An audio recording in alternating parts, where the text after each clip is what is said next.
শ্রী শ্রী ঠাকুরের গৃহীভক্ত রামচন্দ্র দত্ত বলিলেন, ভক্ত সেবা করিবে কে? তাহাতে অর্থ ব্যয় আছে। অর্থ ব্যয় করিয়া ধর্ম করা তখনও সে শক্তি হয় নাই। একদিন সহসা পরমহংসদেব আমাদের বলিলেন, কবে তোমাদের বাটিতে যাইব?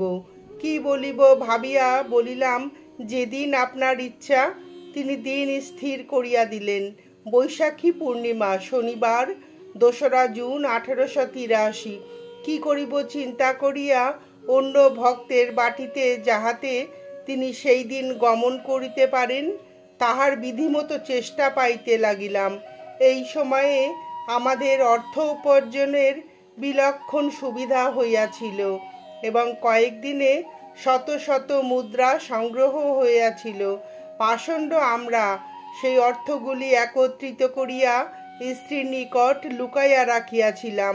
তখন একবারও মনে হয় নাই যে এই প্রকার অর্থ আসিতেছে কেন। অর্থগুলি আপনারা আত্মসাৎ করিয়া অন্যের স্কন্ধে পরমহংসদেবকে ফেলিবার প্রয়াস পাইয়াছিলাম। ধিক ধিক! এমন কীটানুকীট আমরা যে প্রভুর অর্থ আত্মসাৎ করিবার সময় মনে একবার চিন্তা হইল না। আমাদের নির্লজ্জ চক্ষে লজ্জা আসিয়াছিল। কেমন করিয়া পরমহংসদেবের নিকট মুখ দেখাইব ভাবিয়া ম্রিয়মাণ হইয়াছিলাম। এবারে অতি সযত্নে হৃদয়ের সহিত ভক্ত সেবার ব্যবস্থা হইয়াছিল।